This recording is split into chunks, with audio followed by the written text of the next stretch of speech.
So how we go ahead? All right, I just started the recording, so and I will also put us live on Facebook. Just a little time before it.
So Harriet, would you start? Yes, it's redirecting to the Facebook Live. Yeah. So now we are live on Facebook as well. So welcome everyone to this webinar, How to be a Transformational Leader. I am Harriet Fagerholm, and I am one of these fabulous ladies who are giving you the offering of joining us in the summer to take part in our Transformational Leadership Camp. And this webinar will be sharing our personal journeys about how we became transformational leaders and what is it we want to share with from our wisdom and insight with you today. And I have Victoria Subirana with me and Sari Komulainen. Hi. Yes. Hi. And first, I would like to just briefly talk about the need for transformational leadership in the time we are living in at the moment, and especially the need for female transformational leaders. We need women stepping up in their power to be the change what the world is needing at the moment, because we see a world in turmoil, and we see many cultures struggling with their well-being, and many people also struggling in their lives. So what is the transformational power we need at the moment to reconnect with our true beings, and so that we can live in a healthy culture and also thrive and flourish as human beings? And this is a topic we all three share as our passion also. So that's why I'm so happy to be together with you today to bring on our personal feelings and really inspiration to the topic of being a transformational leader. I work myself with tools how to create a new healthy culture and how to create a conscious culture. And this is how I met both Victoria and Sari. And I think it's important that we invite more feminine ways of working in our groups, in our communities, in our schools, education, in our companies, wherever we are working together. We need to bring in the feminine wisdom.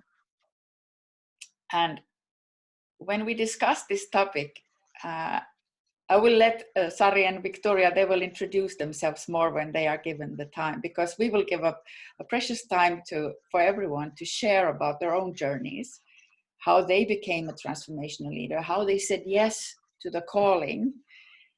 Because what is it to be a transformational leader? I would put a focus on the beingness, the word being, and what does it mean?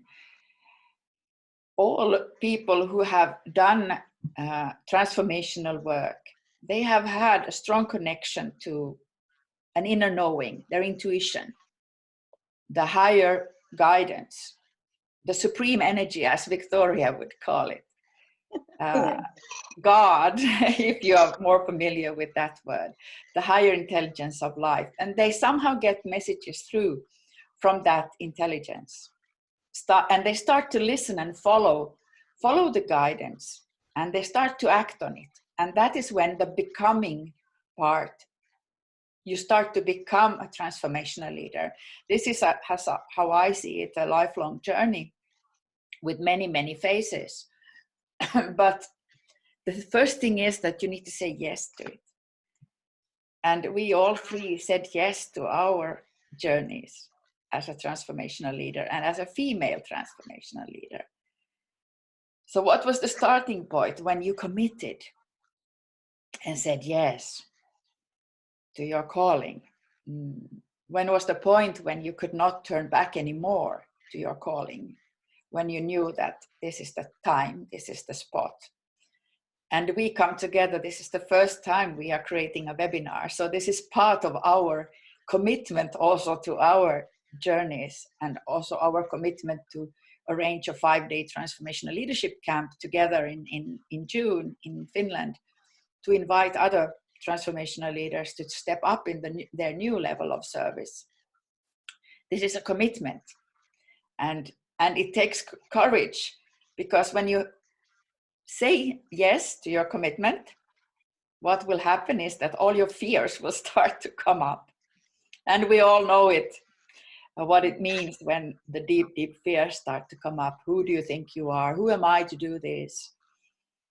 What is it I have to share? I am nobody. Who will listen?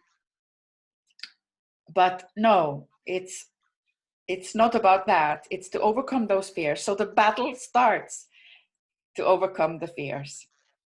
And like Victoria said when we shared about this, that actually the fears are our ally, because we need to go through them, need to go into them and face them. And every time we have gone through a huge fear, we come out as the winner.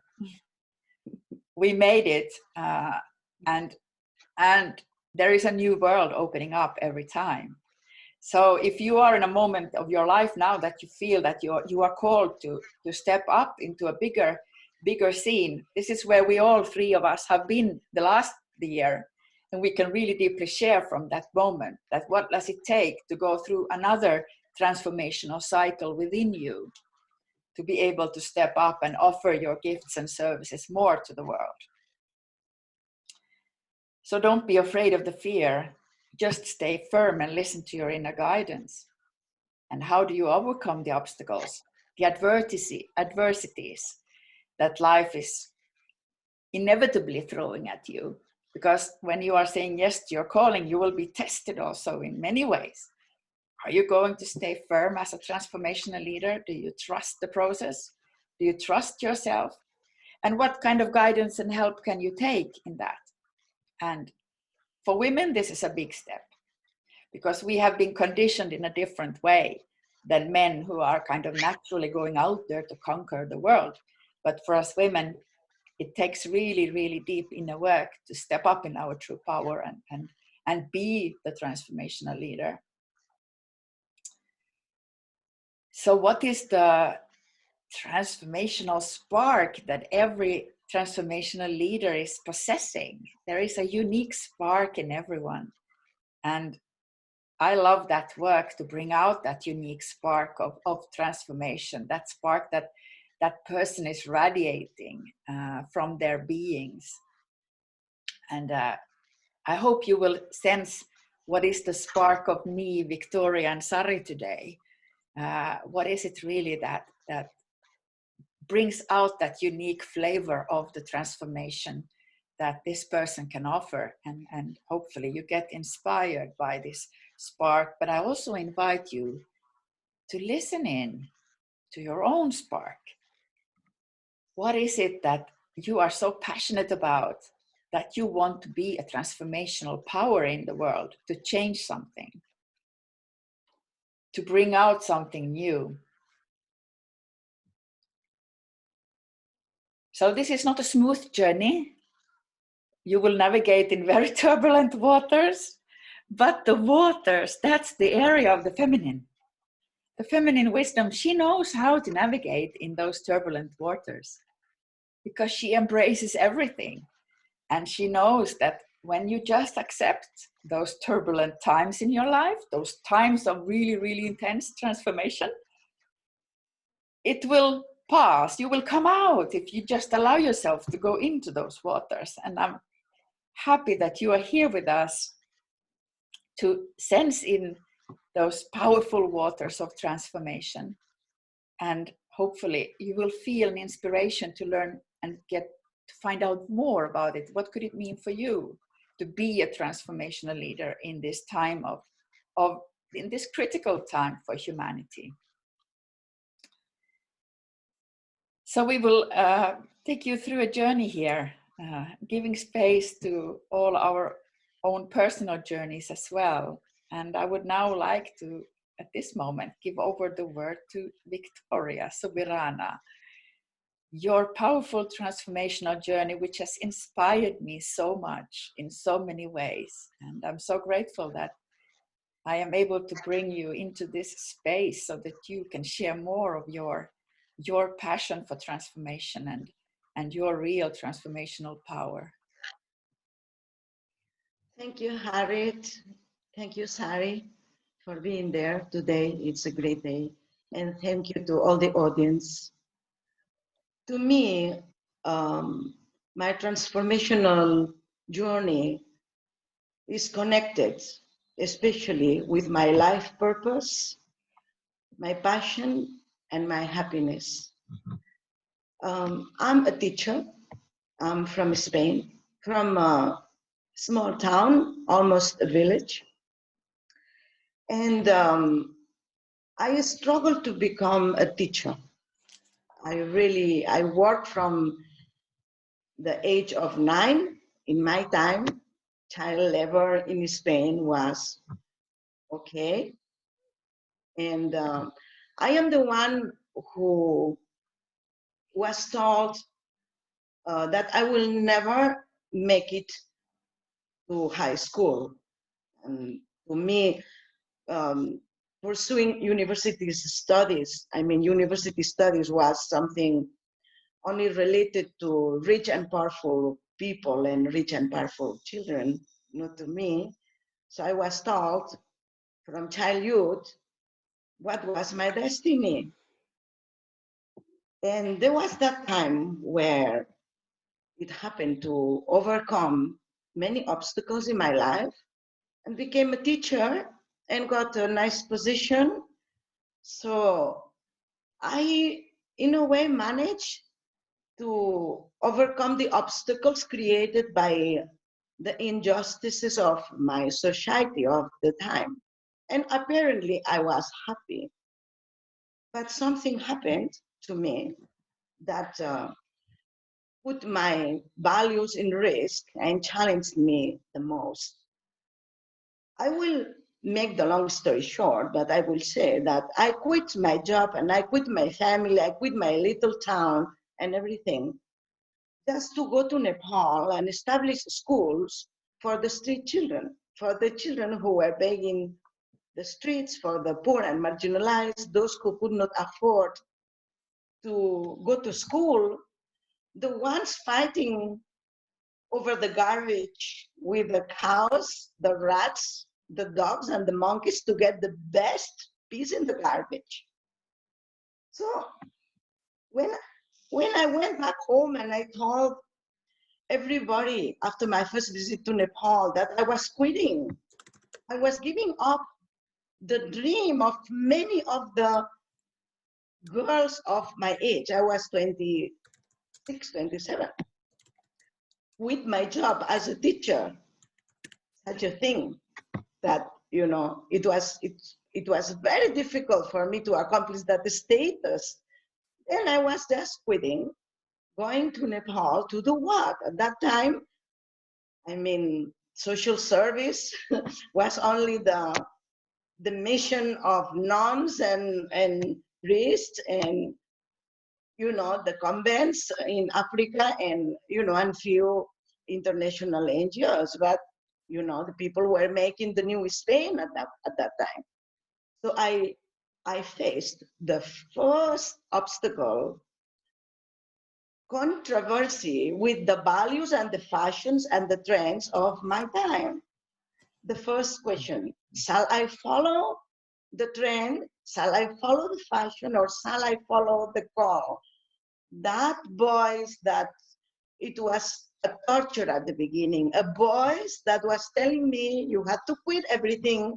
You have to jump from the highest tower down with no safe moments at all. And you have to do what is your life purpose. So why did I discover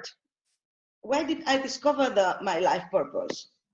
Because at that very time, I understood that everything that happened in my life, good and bad things, pleasant and unpleasant, happiness, disasters, family, education, everything was a wonderful puzzle that all the pieces together prepare me to attempt going to Nepal and helping the children of the most marginalized families. I allocated my life principles, my life values, and that call was so strong that defeated family demands, society values or trends, and everything else. There was the point where my mother took me to the psychiatrist doctor because she thought I was insane. So she made it in a way that she told me she was depressed to the highest level, that she was the whole day crying because of my decision. Everybody was stopping her in the street and asking for my rebellion. And then that was me there in the doctor when my mother told the psychiatrist that I was the one in need of treatment. I had to fight from my family to the neighbors, to the society, to everybody, because I was not doing the right thing, what you are supposed to do. But that was supposed to do thing was not giving me passion, neither happiness. So then I put the happiness and my passion and my life purpose on top of everything, and I took the risk and the challenge. I learned Nepali language.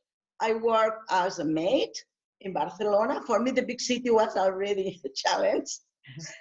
And then my mother told me that I should never tell anybody that I quit teaching to go to, do a domestic service. But, I was supposed to be the girl designed to obey others, to follow the patriarchal society, and to be blind, to be deaf, to be, silent. But I have decided to follow the voice of the supreme energy that is always there for me. And that voice guided me to Nepal, opening many doors, feeling connected to so many children in despair, children that have nothing else to eat than the garbage in the street. Those children, thanks to the methodology I discovered, pedagogy for transformation, nowadays, thousands of children left the slums, left misery, and they became the others they projected with the capacity of their minds. They are doctors, they are scientists, they are singers, they are businessmen, they are housewives, because they have chosen to do so, because they have chosen to be what they want to be. Pedagogy for transformation, that at first was the tool I started when I discovered that the mindset of those children was already damaged, that they had their self-esteem, their character, their values, they had been mutilated, like if they have been, cut a finger or a hand or a neck, a part of their body, because they were told that being untouchables, being the Dalits, being the pariahs of the society, had no rights to education, had no rights to find their profession. They were telling them, you cannot do that, you cannot become a doctor, you should not become a pilot. You do not deserve to be part of our society. The three poisons that I was also told. You cannot, you should not do it, you do not deserve. To destroy the three poisons, I came up with a whole and a full methodology of teaching that analyzes the mind, studies the mind, considers the acknowledgement of the mind as a subject to learn all the disciplines under the management of the mind, the emotions, the formation of a character, the acquisition of values, the virtues, the silent meditative mind, the intuition, the dreams, the unknown, the perceptions, all those little things that we are demand to master and nobody teaches us. I settled a new pedagogy successfully implemented for 30 years to the wonder of many of other people who came visiting the schools and understood that they were also targeted to learn with the same methods, because in the West, we are not better. In the West, we have not accomplished yet the revolution, the real revolution of the education to create better leaderships. Leaderships that are not only competing on money and power. I want to see the leaders that are equally sensible than sensitive. The leaders that cry and will show their emotions for the favor and benefit of others. The leaders that have empathy to others. All this kind of leadership has to be established in our new societies if we want the problems of our world to change.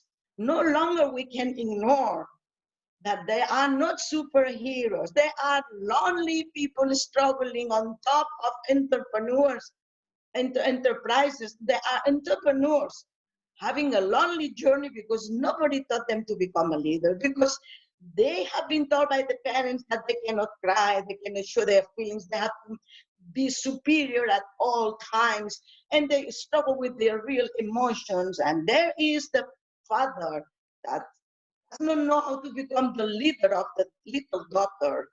And there are many institutions of need of a very different approach to leadership.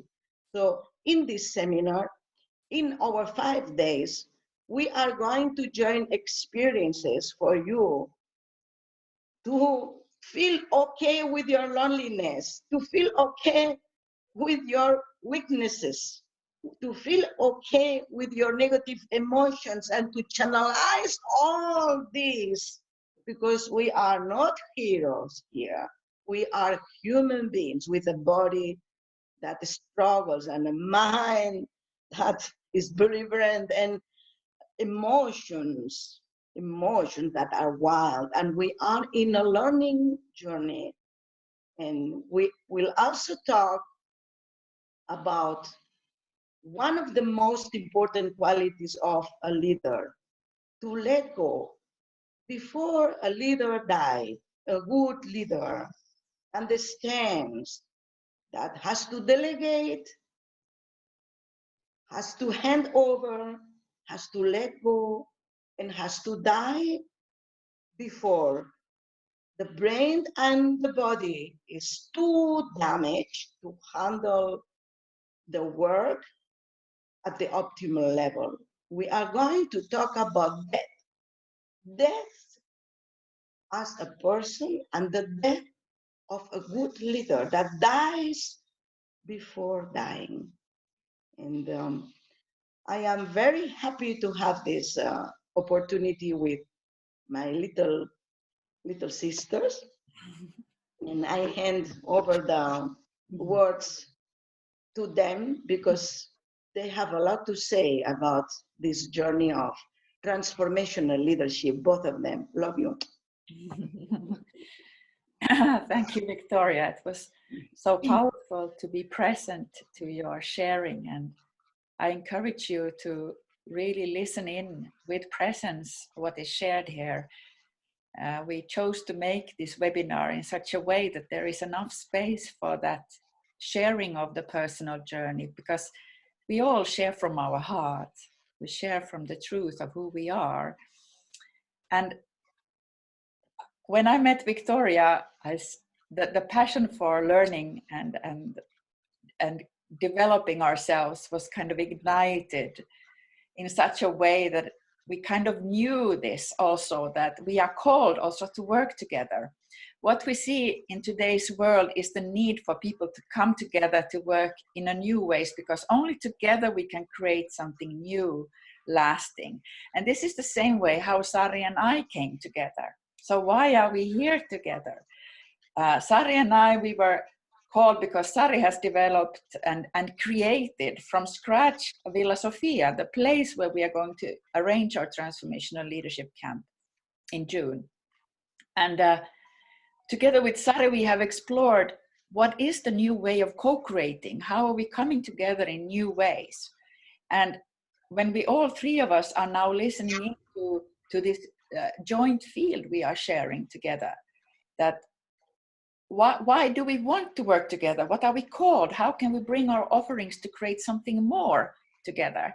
And we had this really spark of wanting to try this out. So last summer, in June also, June is the most beautiful time here in Finland.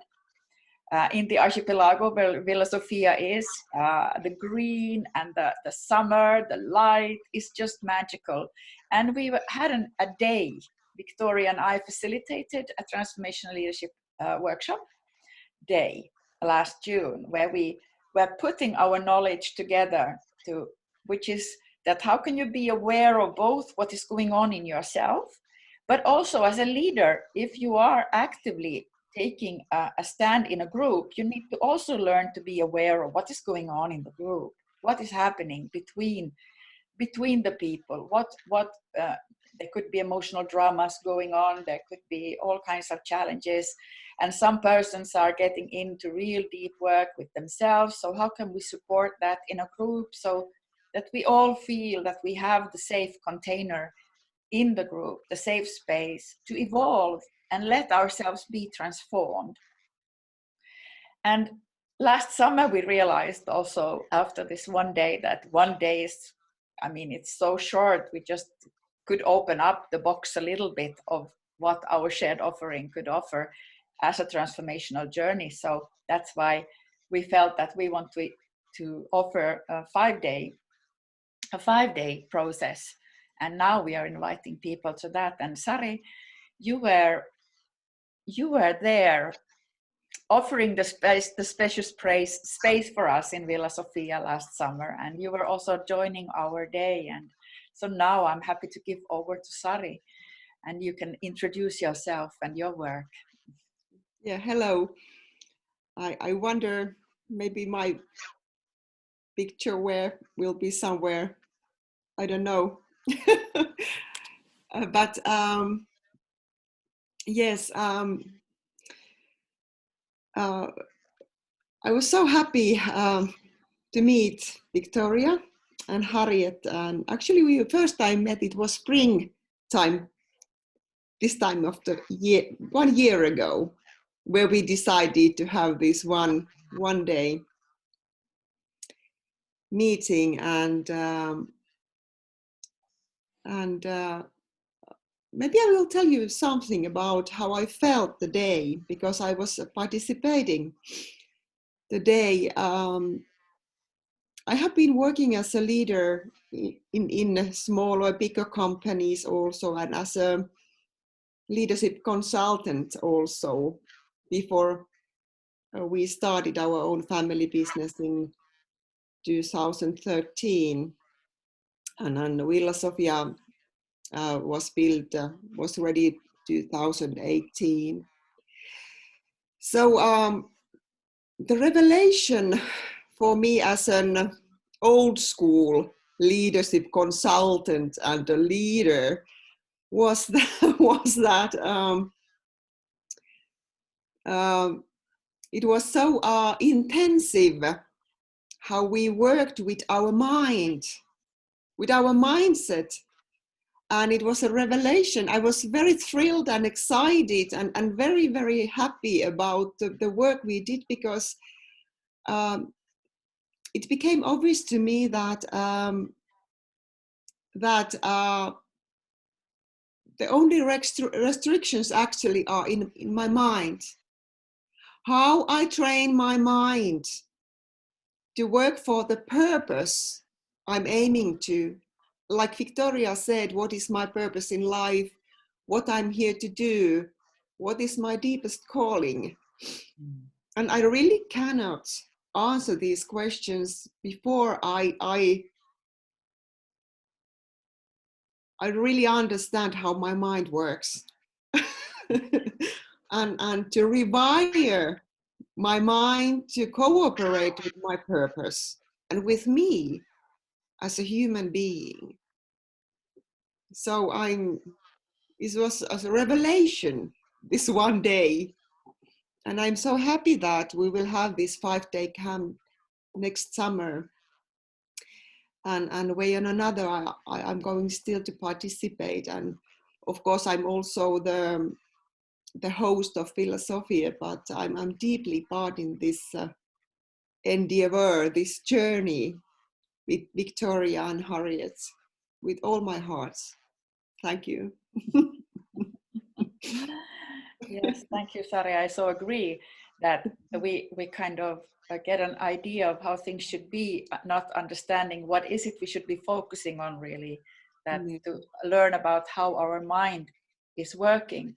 And this is what, if I refer to Victoria's life purpose, that this is to bring in this understanding to education, that our education, even in the West, even here in Finland, although we are ranked to be very, very high quality, giving high quality education, we are not teaching how our minds are working.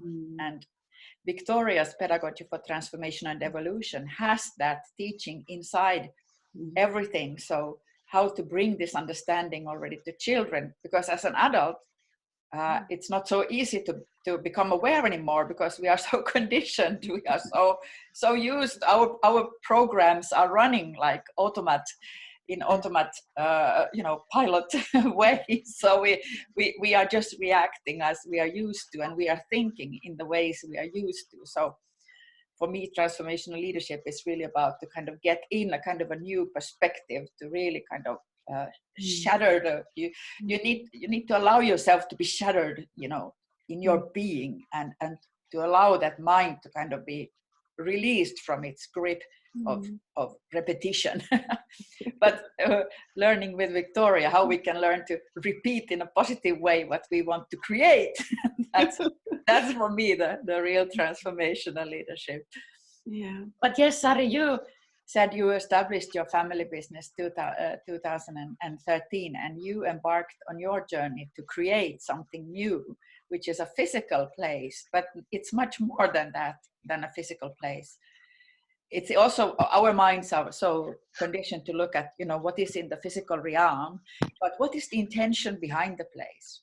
What is the consciousness with which you have created that place? And why is it that your place, Philosophia, supports so powerfully the work of the transformational leadership, what we want to offer? So the place, the physical place, really matters, where you are offering your courses, and so the place can support the intention also of the teaching.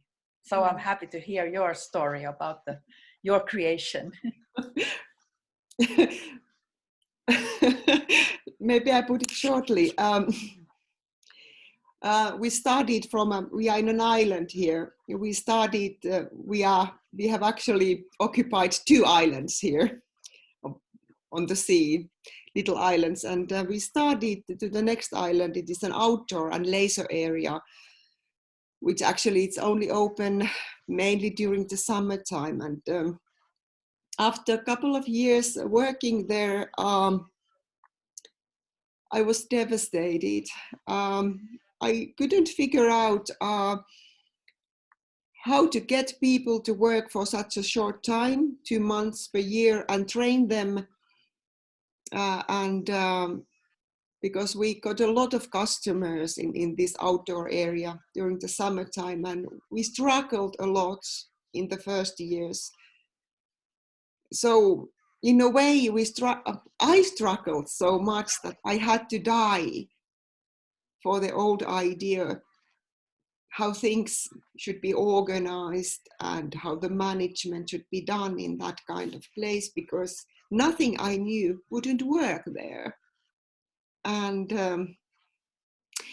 with the help of my friends who we had been working with co-creative things, so I decided that 2017 or 18, we changed the way we approach the leading or management or organizing things.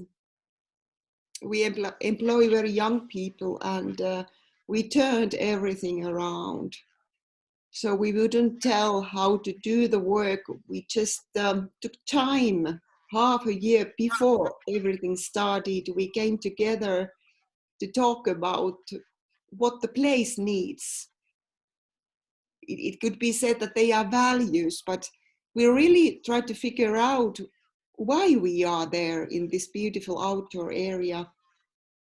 And young people started to, in small groups, to visualize what they would do together in coming summer, that the place would be happy, the customers who come there would be happy, and they themselves would be happy.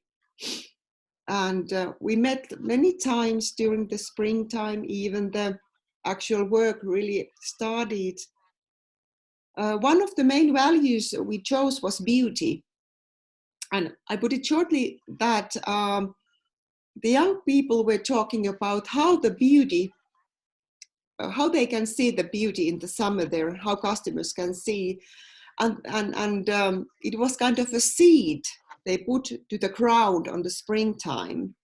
And it started to blossom on the summer, like they created all kind of creative activities, actually kind of nothing to do with the work.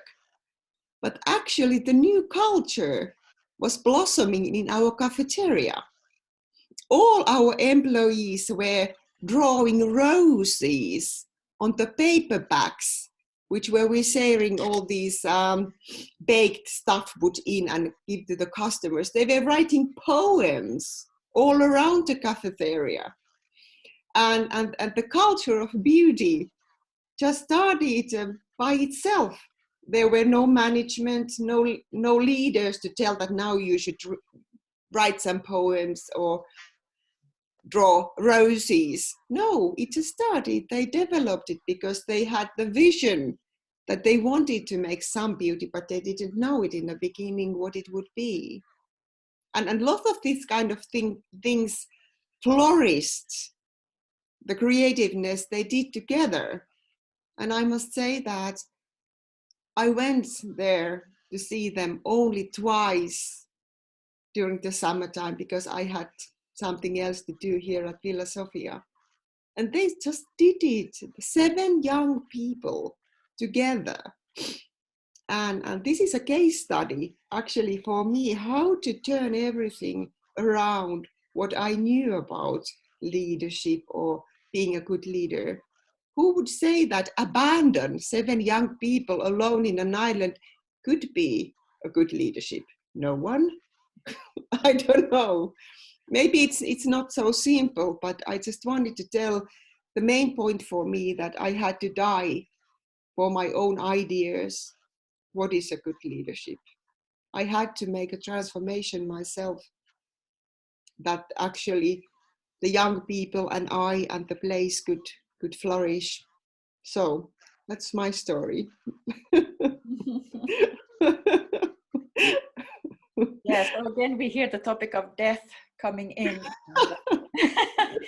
That transformational leadership requires dying, actually, and this is something what we are not used to address or talk about, and therefore I'm happy also that Victoria will offer her How to Live and Die with Dignity in June, the week after the transformational leadership camp, where we will go deeper into that area of consciously approaching a dying process. So what is it that needs to die? Yes. When it comes to my journey of being a transformational leader, it took quite a while, of course, to have the courage to use this word, because this is usually linked to people like Mahatma Gandhi or Nelson Mandela, or so it's like taking a big word into your mouth. But really, I want to acknowledge that so many people who have faced struggle and adversities in their lives, they have the seed for being a transformational leader, because if they overcome it and they start to share about their ways of how did I overcome that adversity, that struggle, that dying. I thought I would die. For me, dying was also part of my journey. But the first transformational journey I started was a conscious one. Actually, I was working as a teacher at the University of Applied Sciences. And I was, due to many circumstances, getting into being a teacher was not in my life plans, but my life has been also crazy that never it goes like I planned. Life throws me all kinds of things in front of me, and I have to respond, do I say yes or no to this, what life wants to give. So life gave me this teaching job, and I was not prepared at all, but I had a gift for teaching. It was somehow in my being, that gift of and a passion for learning. So I took the chance. I said yes to life. Okay, I will become a vocational teacher. But then I started to realize my shortcomings, that who am I here to teach the content? I don't know. I don't know enough. I was very young, of course, but also it was kind of a healthy response to this kind of old way of teaching, where there is somebody providing the information and the knowledge, and now you take this and now you go on, but what do you do with this? And I realized, how do I know in a group of 30 people, has anybody understood anything about what I'm saying? No, I could not know. I should have had a dialogue with each one of them to see that, okay, are we sharing any kind of shared understanding about this concept we are trying to learn here? So my eyes were opened up to the challenge, and also the whole field of teaching and learning. And we embarked with my colleagues on a transformational journey to become facilitators of learning instead of teachers, a student-centered way of learning. And this is now the whole curriculum, what the Finnish educational system has started to apply, which is a huge transformation. And I know that teachers would really need good support in this inner journey in their inner transformational journey, that there is a difference in my being, that am I a facilitator of learning together in a small group with other learners? I am also a learner and the other is a learner, or am I a teacher providing information, like the top-down model? And this is a model that is existing in the societies, also in leadership. I realized that this is kind of a power over model, that is top-down, the hierarchical model is running everything. And that's also the patriarchal model, where the masculine features are more cherished than the feminine ones. So I started to doubt all my work. But in this transformational process, I also realized that I had no ways of dealing with my emotions. Victoria talked about how to deal with those negative emotions, because I was so challenged in my being, because I had to put myself upside down, and transformation is about that. And what is the support you need when you go through that turmoil, that inner turmoil, when you are kind of, your worldview is changing, your way of your belief system is challenged that what is true and what is working and what is not, and how should I be, adapting myself to this new understanding. So the becoming process, becoming that transformation, not just talking about it, but being it, applying it, embody that transformation. And in that process, I got sick. I lost my health completely. And I tried to push it away. I was the good girl. No, I will manage. I can do this, smile on my face. Everything is fine. My life is perfect. Look, I'm doing the right things. I have my family. I have a good job. And I was doing a great work, actually. It was not about that, but my inner being was not aligned with the one I was becoming, because my inner being was closed in and I had no access to my feelings, to my real feelings.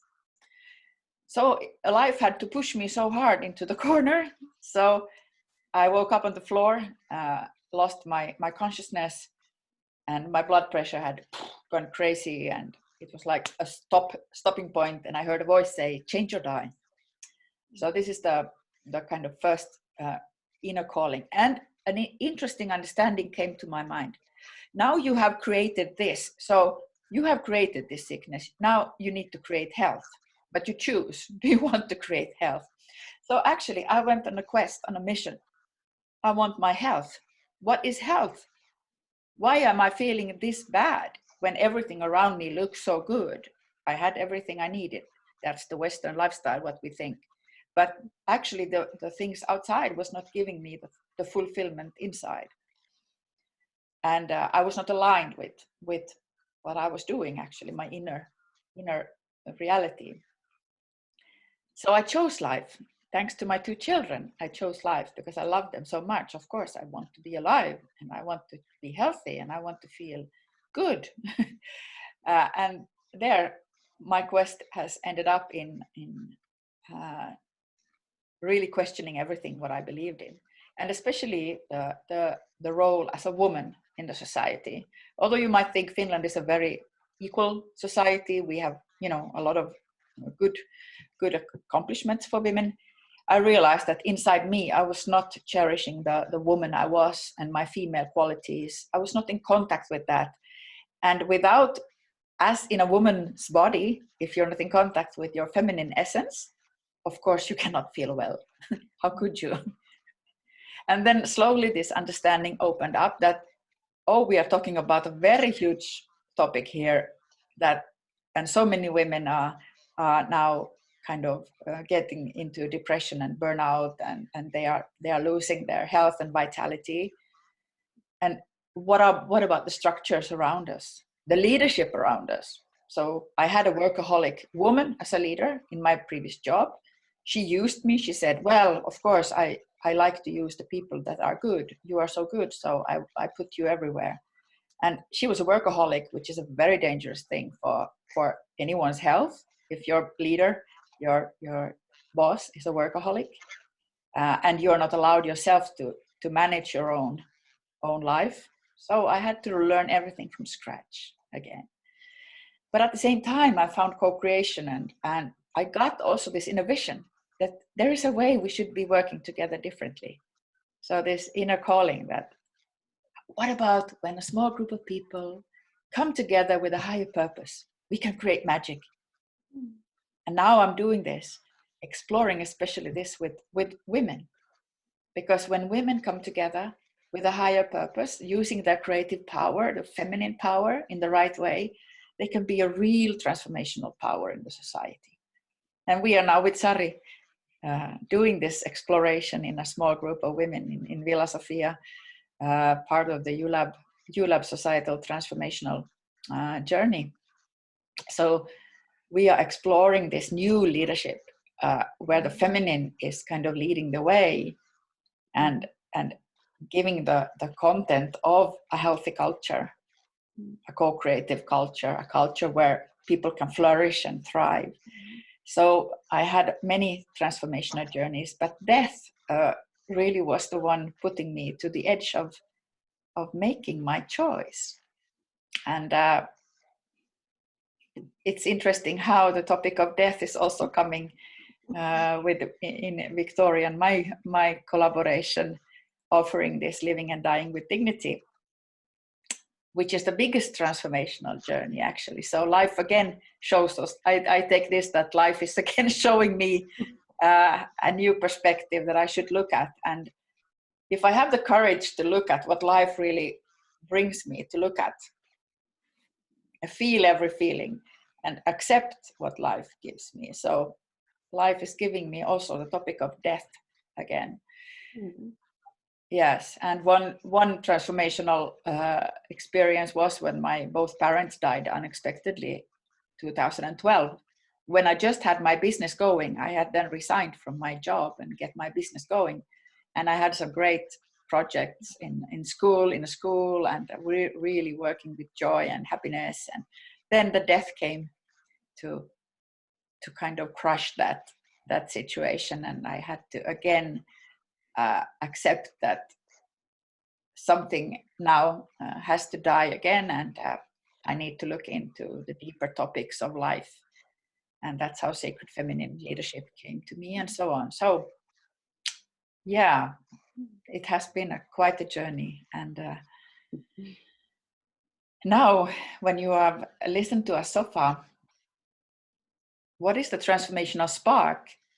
And we can also listen in Victoria and Sari together now after listening to this space here and our journeys, that what is the transformational spark that makes our sharing unique. And when we come together and ask these questions, we will also learn about ourselves. That's why it is so powerful that we need the right group to evolve to the next level.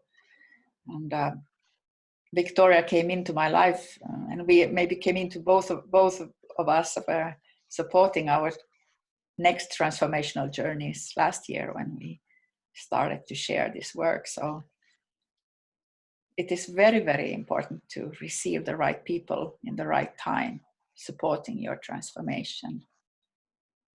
And I would like to say one thing. When you asked me what is the transformational spark, yeah, for me, now when you asked, the answer came as this in this form, that it is about creating well-being for all, co-creating well-being for all. And the all, I mean the people, the animals, the nature, and it seems to be including kind of everything on this planet. But I think that as a one person or small group, you can do what you can do with yourself, in your family, in your close relationships, in your community. But anyway, that this is my spark. yeah. Well, I would like to share mine. My message is that a leader and a person, any human being, is never accomplished. So it has to do with the subject of death. It has to do with humility. It has to do with arrogance. It has to do with impermanence, that we are constantly being challenged to transform, to give up, and to detach. So when we think we accomplish something very important, we are at the peak of the mountains, then is when we are called again to give up everything and think that we have no time. We have to be recycling ourselves time and again, always continuously, which it means that no longer we should feel ourselves as the only one body with selfish intentions, but as part of a family first. So our soul extends and goes beyond our bodies. And we walk on the shoes of the people, becoming the one soul with our family members, accepting the challenges. And then with the neighbors. When we go outside, no longer we can see our bodies, something separated, but an energy that is there vibrating with different life purposes for the call of happiness, the call of happiness.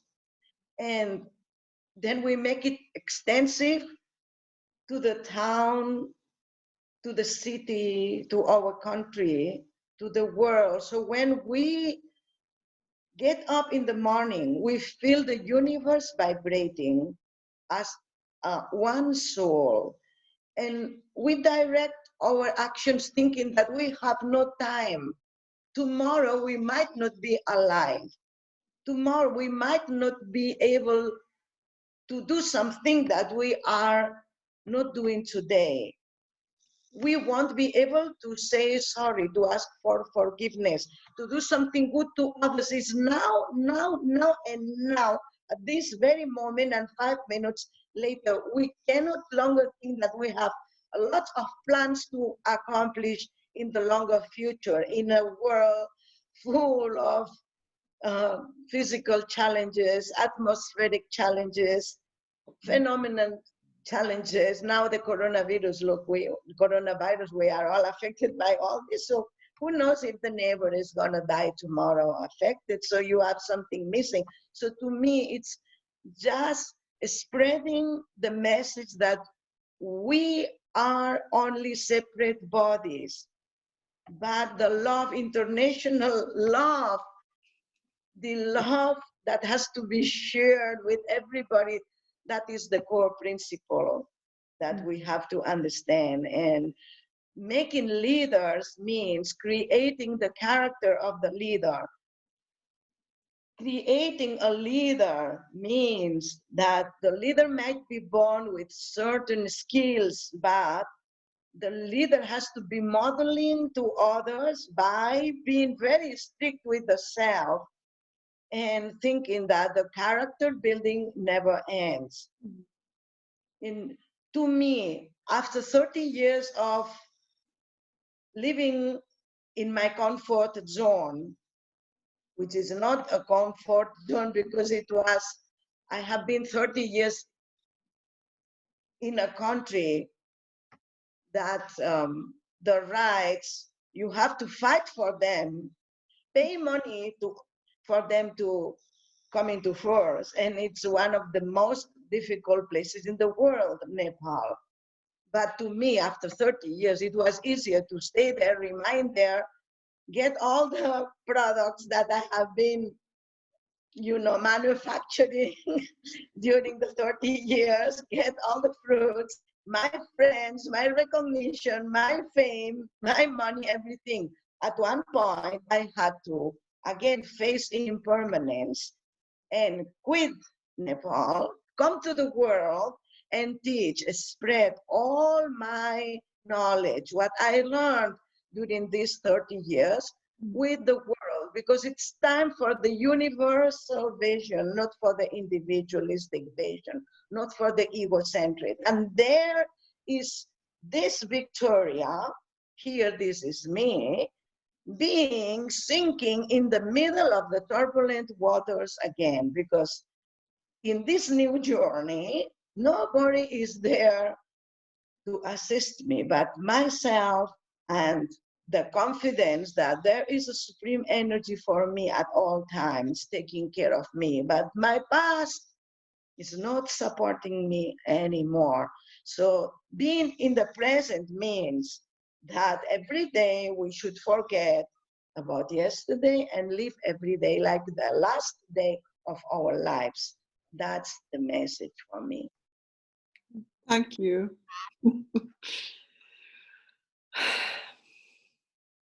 Yeah, do you want to share, Sari, something from what is here for you in the present moment, listening? Yeah, it is very powerful, and actually this is the this is the same way for me at the moment, actually, because we are living turbulent times in ourselves, but also when we look around us. So I totally agree what Victoria said about in a gentle way. I mean that to live really like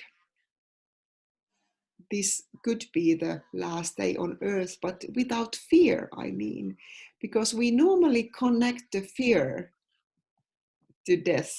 But if we can live every day as the last day on earth without fear, that is the thing. And that is actually, for me, it sums out that that's the very powerful way of being a transformational leader. If you can, if this is the thing you want to take with you from this, you know, how to apply that in your own life, you can do it. You can start to apply that. How can I live every day in such a way that I don't allow fear to intervene in my doings? So if I feel how love wants me to act, if I should go out and say hello to the neighbor today, then I should do it. I should follow that impulse of the heart and acknowledging my close environment or my family.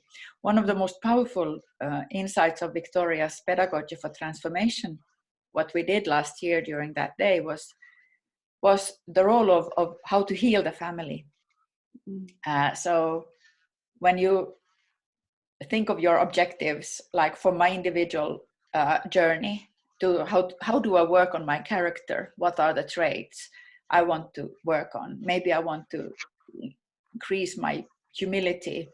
That is a topic I feel as a transformation leadership. It's very, very important to constantly work on my character from a humility perspective. Am I humble in front of life and the power of life? But then the next level, what are the objectives that I want to pursue in my family setting? And like Victoria said, here I might have really, really challenging topics. And we also see in the Western world, we see increasingly amount of mental health disorders. We see youngsters reacting to the lifestyle, to the future with the threats they see, the climate change, and everything. And they see the adults that are not really taking responsibility. So how do we deal with our close ones, and especially with the children and youngsters in our communities? That how do we bring a positive outlook for the future to them?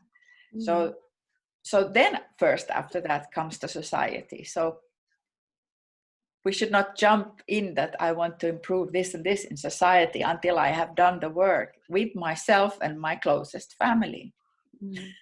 That's the way it is. That's the way it is, because when I'm able to heal my own family and transform the culture in my family, I have been able to do that. And I'm now enjoying the fruits of that work.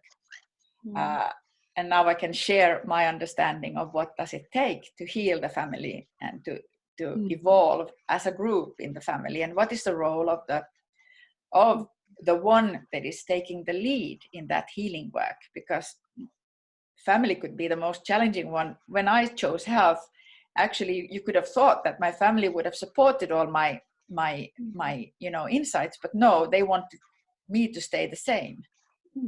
Because I challenged also their way of being when I started to really question myself, how am I acting in the world? So it challenged everyone to take responsibility. And I think this is a culture where we all should be now taking responsibility for what are we creating well-being, like you said, Sari, for all, for the nature, for animals, for the whole surrounding, for life. Are we honoring life? How are we doing that in practice every day? But actually this, when I said that my creative spark or transformative spark is such a huge thing, at the same time I understand that it is kind of a learning journey also, of course. And if I look around myself, my surroundings, it's not perfect, of course not, and but I shouldn't be blaming what is not ready yet. It is just the journey. I'm committed to that journey with the strength I have. I mean, I cannot do more than I can. so it's kind of yeah, but I think this is what it is to be a human being on this planet Earth. You are, whatever you think, always you are incomplete in a way that you are on a journey. Yeah. So, yeah. And just to accept that, and accept also the fear, and to look at it and, not push it away when it comes. Yeah. Yes. But I think we are not helpless, and that's my point. We are not helpless. No, we are not, certainly not. And that's why every person's contribution matters in the whole. When you really live with this conviction, this strong belief, like I also live with a strong belief that I have a life purpose. I have a life purpose. And I trust that the supreme energy, the collective field, the God will show me the way how I'm called to live that purpose. And then I need to say yes to that purpose every day. Maybe I need to meditate on that purpose every day. That's also part of the transformational leadership, that I really fully take that purpose to me. And knowing that I'm not given more than I can handle. So, I mean, I think many women have this tendency that they want to help too much. They want to support too much instead of providing the tools for how the other can really help him or herself. So sometimes the most powerful transformational power is just to be present, giving space for the other to express their truth in this moment. So what is going on with me now? What are my fears? And yeah, and I think we will address this in the transformational leadership camp very, very consciously, giving that space to work on all these levels. What is the level I need to work with my character? What are the main challenges I'm now dealing with in my character? Maybe fear is one of them, that I give in to fear, or a self-doubt, self-sabotage, or there could be different issues that are pushing you. And just before a really breakthrough, the biggest fears come. That is in my experience, that when you really are kind of reaching that this was what I really wanted, then the biggest fears come. And somehow the fear of death arises time and again because of this. So how do we work consciously with it? With us there, you will be given the tools and the space to work. And then to reach out to your closest family and deal with trauma in the group, deal with emotional patterns when they arise, because everywhere where there are people, there will be emotional dramas. That's for sure. That's the fact. The thing is that, are you dealing with it or not? And how do you learn to deal with it together in a way that the situation can be transformed? So our aim is not focusing on the person, that you didn't do this or that, the blaming.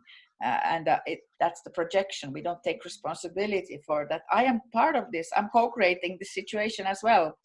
But what is my role? How can we transform the situation? And what is the real problem? What is the real need beneath that I'm not aware of? What is it there is a deficiency need below. Maybe I would just need to be heard and seen, and maybe I would need help to release that fear, because with a witness, and shame, for example, is a feeling. We need a witness to release shame, because the shame and guilt they are social emotions. It's always related to how am I perceived in the group, how am I accepted, how am I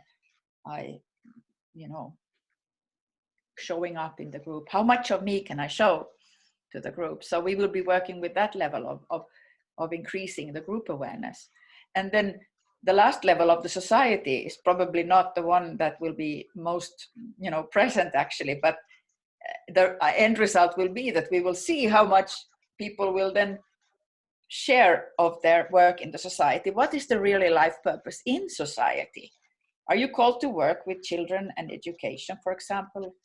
Or are you called to work with leaders? Or are you called to work with women, empowering them, or youngsters? What is your real calling? It will emerge to you when you have worked with your inner state of being first. So we will give space to all these levels in the transformational leadership camp.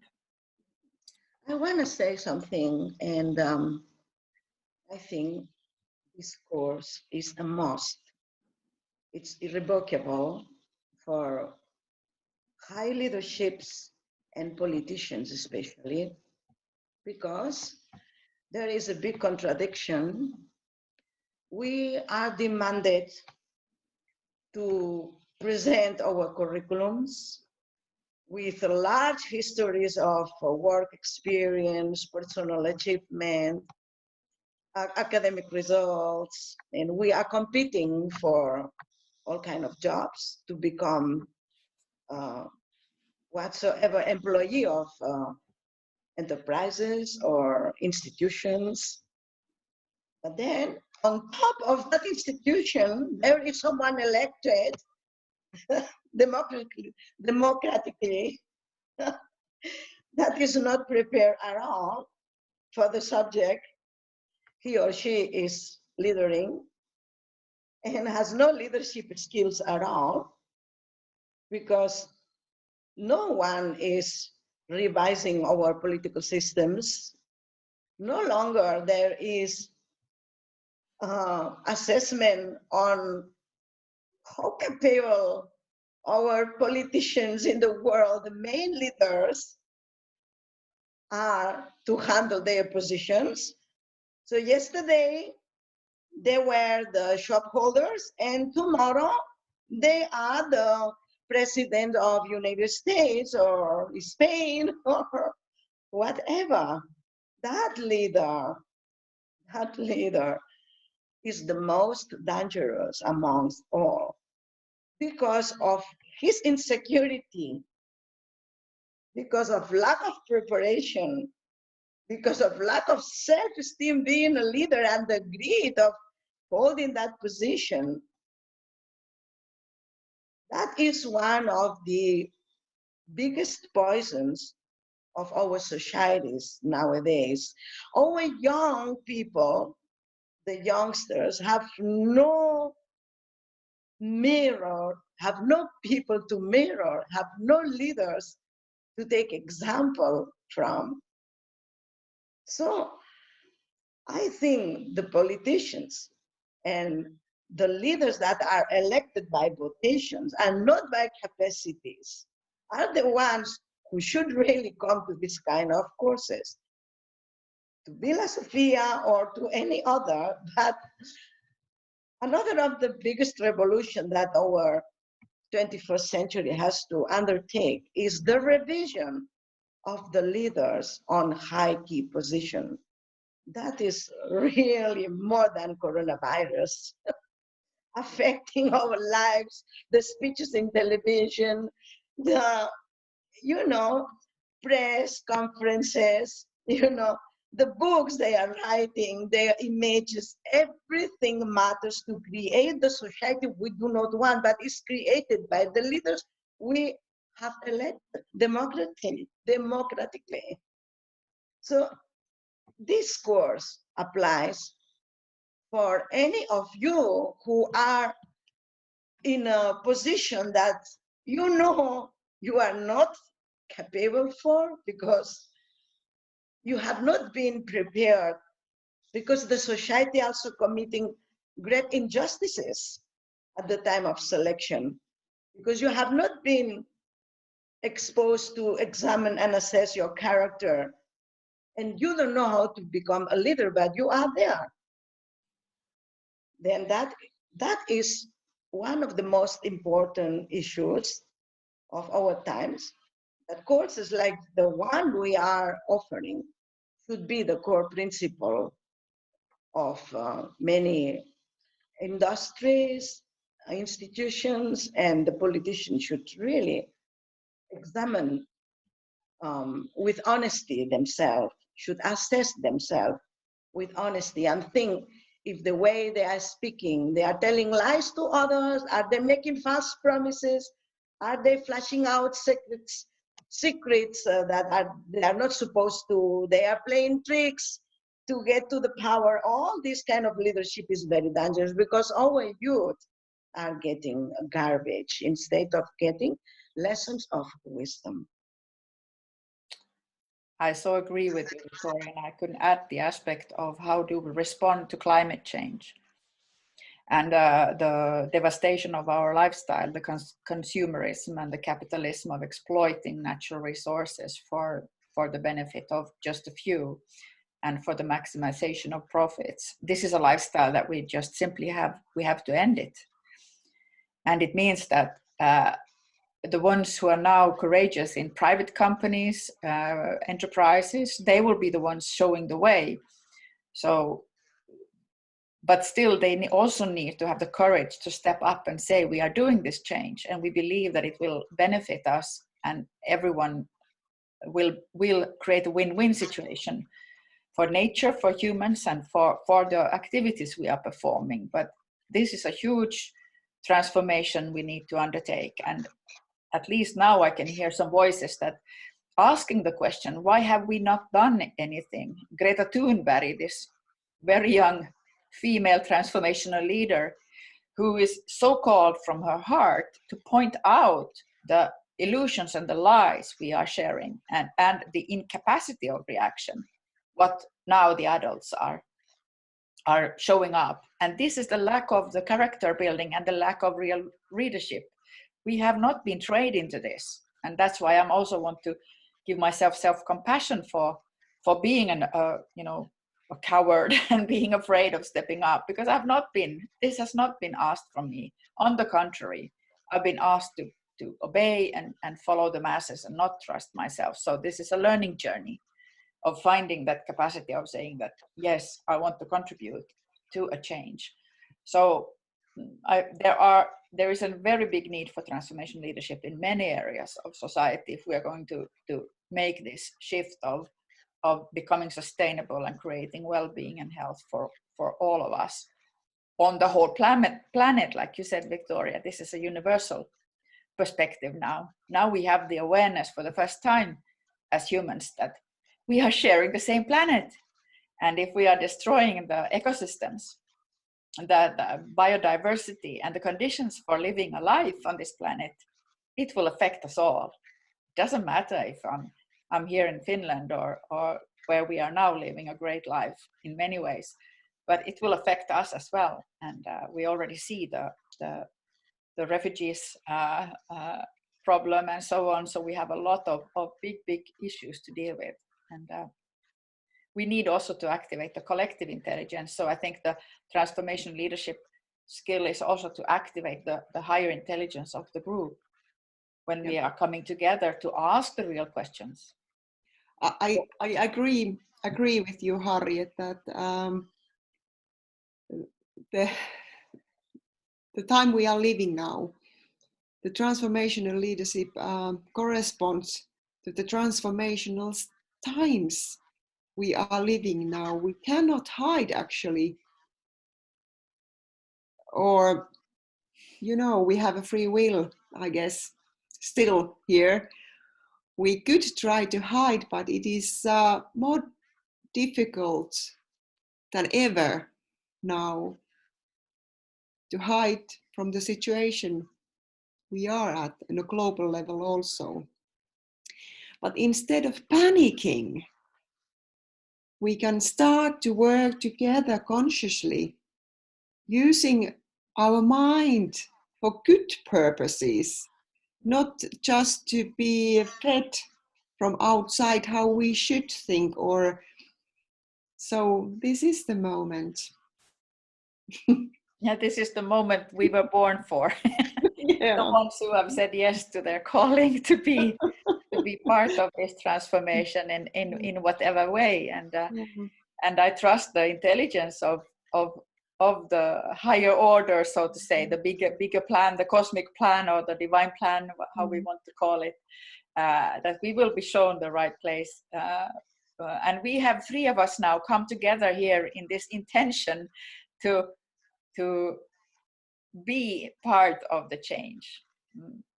And to contribute to this change, and to trust that our offering will be received by the ones who feel the calling and who want to be part of the solution, not the problem. So what is the solution you want to see? And now with the technology and our ways, we have so much power also to spread our share teachings and getting people on board into that change. So that is what we want to do. And thank you for listening to us, to being with us. If you are called to ask for more questions about the Transformation Leadership Camp or the Living and Dying with Dignity on June, that is the June 14th to 18th, and the Transformation Leadership Camp is June 7th to 12th in Inko, about 70 kilometers from Helsinki, so it's not far, but in the beautiful archipelago. And I posted the link to the Facebook event, where you also find the link to Villa Sofia. You can have a look at the place and contact us by email to ask for a discussion about the topic, harriet@intune.fi, for example, or Victoria Subirana pt@gmail.com, or Sari.Komulainen. Yeah, I will answer all the Villa Sofia's posts, so in the Villa Sofia post, you will find our information. I was supposed to have a PowerPoint presentation, but my computer did not agree to open it up today, so I don't know what's the problem with that. So now I'm speaking this out like this. But thank you for being here. Yeah, thank you and bye. Bye.